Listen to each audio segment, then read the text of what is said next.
Salut tout le monde, bienvenue sur ma chaîne et merci beaucoup de me suivre. Alors aujourd'hui je souhaite partager avec vous ma recette de tiramisu aux fruits frais avec une petite génoise aux épices. Je vais vous montrer la liste des ingrédients, on passe à la suite en vidéo et je vous retrouve à la fin de cette recette. À tout à l'heure.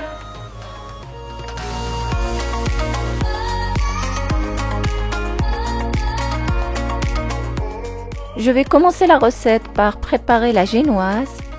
Pour ceci, je vais mettre les blancs d'œufs dans la cuve de mon robot. J'ajoute par-dessus une pincée de sel et je vais fouetter à vitesse moyenne jusqu'à ce que mes blancs montent en neige.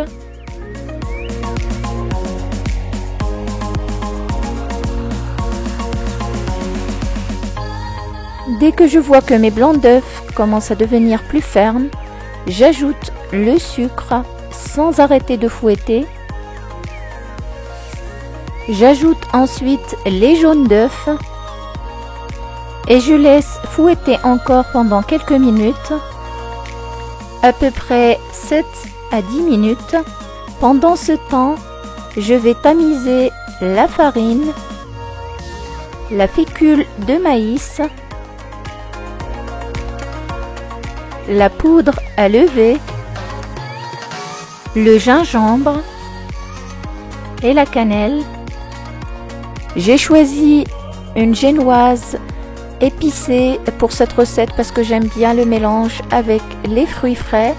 Mais si vous n'aimez pas ça, vous pouvez très bien remplacer le goût épicé par le zeste d'un agrume, par exemple citron, orange, comme vous le souhaitez. Sinon, vous pouvez très bien aussi parfumer votre génoise à la vanille. Mes ingrédients secs sont tamisés. Je vais venir les verser par-dessus mon mélange à l'œuf. Une fois que j'ai bien baissé la vitesse, je baisse au maximum et je verse délicatement mes ingrédients secs. Je conseille de ne pas trop fouetter, juste le temps de mélanger et d'incorporer mes ingrédients secs au reste.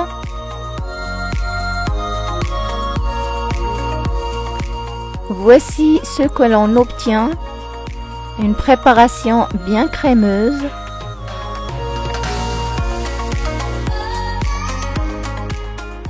Et à l'aide d'un fouet manuel, je viens m'assurer que tout s'est bien mélangé. Je vais ensuite reprendre mon bol dans lequel j'avais tamisé mes ingrédients secs et je viens verser dedans une petite quantité de mon appareil. Et j'ajoute par-dessus la crème liquide et l'huile de pépins de raisin qu'on peut remplacer avec une autre huile. Je vais mélanger dans le petit bol ces ingrédients simplement pour ne pas faire retomber ma préparation bien crémeuse. Je vais ensuite verser ça par-dessus le reste de mon appareil. Et à l'aide de la maryse, je vais incorporer tout ceci. Je vais d'abord enlever le fouet manuel. Et je continue à l'aide de la maryse à mélanger pour faire incorporer ces ingrédients au reste.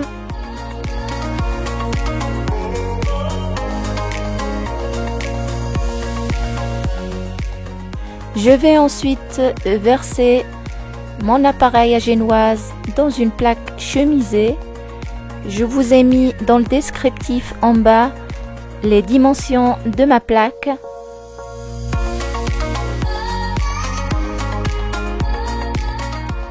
Et toujours à l'aide de la maryse, je vais venir étaler mon appareil à génoise sur toute la surface de ma plaque pour avoir une surface bien plane et avoir aussi la même épaisseur de génoise sur toute ma plaque.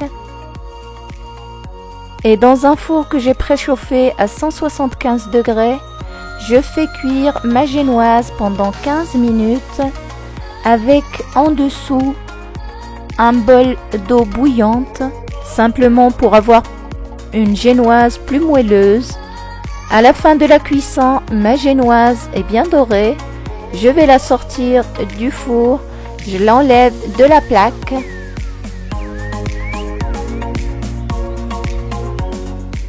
Je vais décoller comme ceci le papier de cuisson sur les bords.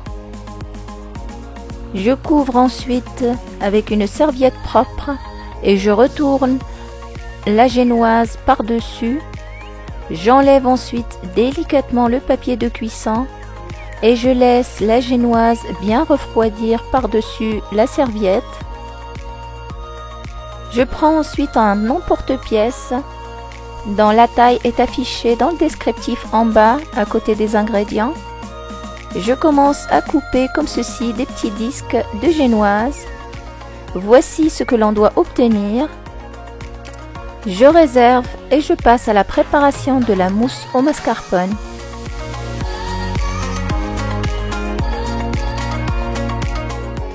Je commence la préparation par préparer mes blancs en neige. Pour ceci, je mets dans un grand saladier les blancs d'œufs avec une pincée de sel et je vais les fouetter pour les monter en neige.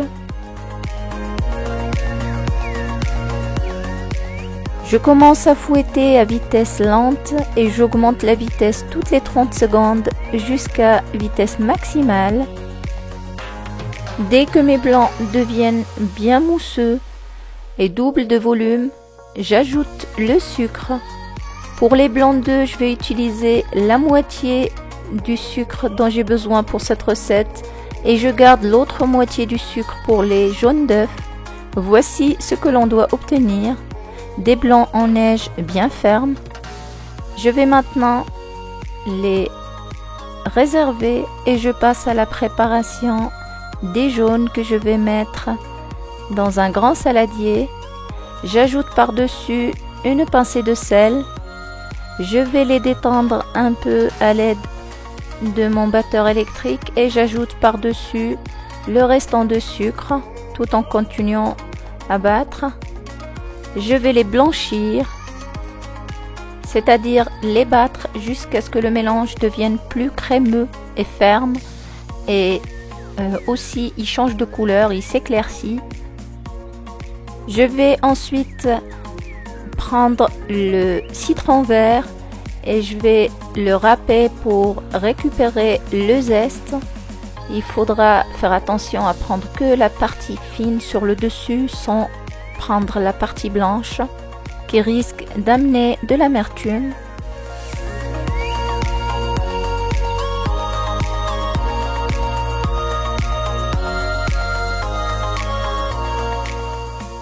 Je mélange ensuite pour faire incorporer le zeste de citron. Ensuite, je prends le mascarpone que je verse dans un grand bol et je vais fouetter à vitesse très lente pour d'abord le détendre avant de l'incorporer à mon mélange de jaune d'œuf. Le fait de le fouetter avant permet simplement de l'intégrer plus facilement et de l'incorporer à mon mélange de jaune d'œuf et avoir un appareil bien lisse. J'ajoute le mascarpone à mon appareil et à l'aide de mon fouet électrique, je vais mixer l'ensemble à vitesse très lente. Je ne fouette pas longtemps le mascarpone, je fouette légèrement.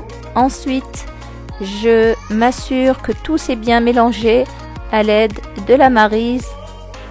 Je fais ça délicatement en soulevant l'appareil et en l'amenant au centre.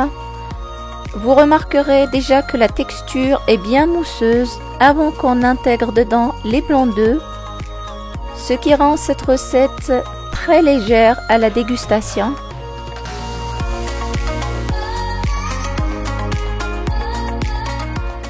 Je vais ajouter ensuite les blancs en neige en 3 fois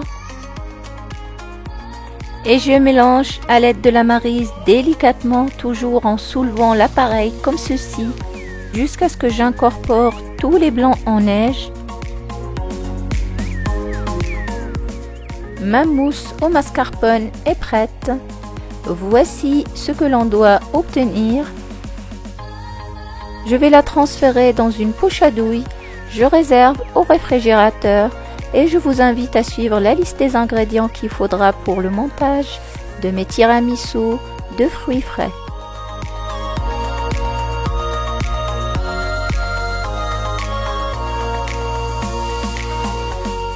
J'ai d'abord coupé la moitié de mes fraises et kiwis en petits morceaux comme ceci, l'autre moitié en fines tranches d'à peu près 2 mm d'épaisseur.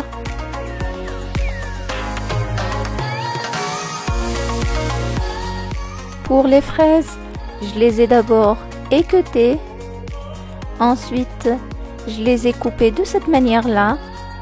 J'enlève les 2 tranches qui sont sur les bords. Les 3 tranches d'intérieur, je les garde pour la décoration sur les bords. Et les 2 sur le côté, je les coupe en petits morceaux. J'ai besoin aussi pour cette recette de sirop d'agave qu'on peut remplacer par du miel.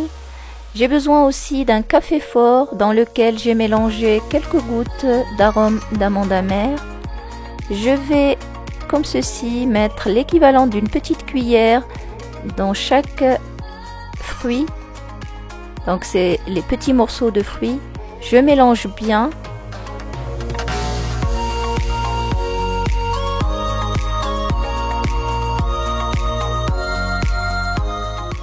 Voici les verrines que j'ai choisies pour cette recette. Sur la base, ils ont un diamètre de 6 cm et demi et une hauteur de 7 cm.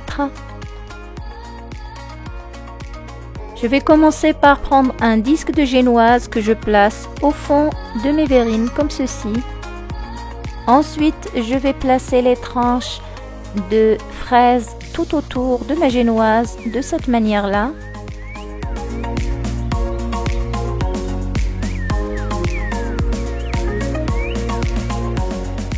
Je vais ensuite venir comme ceci imbiber la génoise de café mélangée à l'arôme d'amande amère.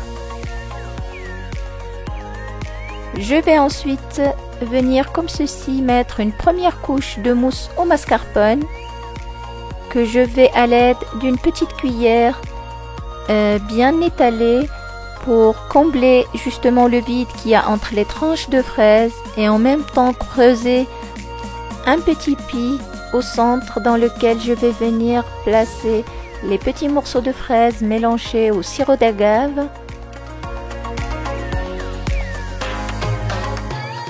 Je couvre ensuite les morceaux de fraises d'une deuxième couche de mascarpone et à l'aide de la petite cuillère, je viens lisser la surface.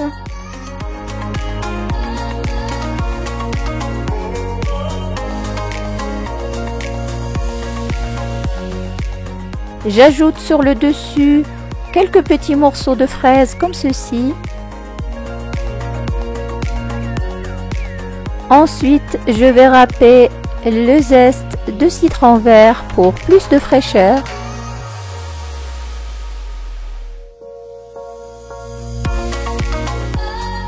Et je termine avec une petite décoration aux feuilles de menthe au centre. Voici mon premier tiramisu aux fraises qui est prêt. Je vais enchaîner avec un autre tiramisu de kiwi.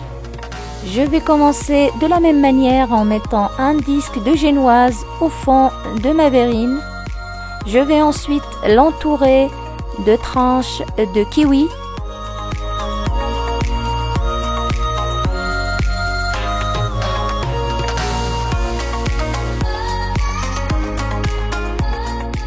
Voici ce que l'on doit obtenir. Et de la même manière que l'autre tiramisu, je viens imbiber la génoise de café. J'ajoute par-dessus la première couche de mousse au mascarpone et je viens lisser les bords et creuser un petit pli dans lequel je vais de nouveau mettre les petits morceaux de kiwi.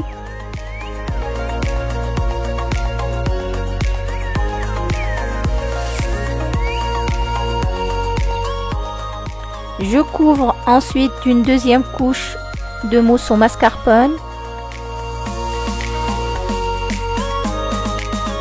et de la même manière que mon premier tiramisu, je lisse bien la surface avec la petite cuillère.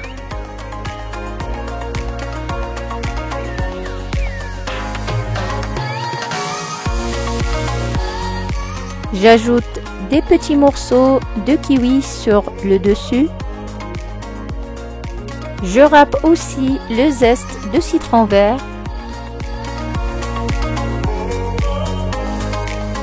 Et je termine par des amandes concassées et torréfiées que je mets sur le dessus. Voici comment j'ai présenté mon tiramisu de kiwi.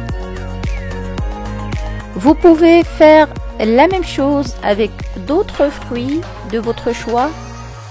Je vais continuer de la même manière le montage de tous mes autres tiramisu. Je les couvre ensuite de film alimentaire comme ceci. Je les mets dans une boîte hermétique que je place au réfrigérateur pendant minimum 3 heures avant de pouvoir les déguster. Ici au centre, j'ai fait un à la mangue pour vous montrer qu'on peut les faire avec d'autres fruits aussi. Et il ne me reste plus qu'à vous souhaiter une excellente dégustation. Et voilà, nous sommes arrivés à la fin de la recette pour aujourd'hui. Mes tiramisu aux fruits frais sont prêts. J'espère qu'ils vous ont plu. Si c'est le cas, n'hésitez pas à liker la vidéo et n'oubliez pas de vous abonner si ce n'est pas encore fait. Merci de m'avoir suivi. Je vous dis à très vite pour une nouvelle recette. Au revoir.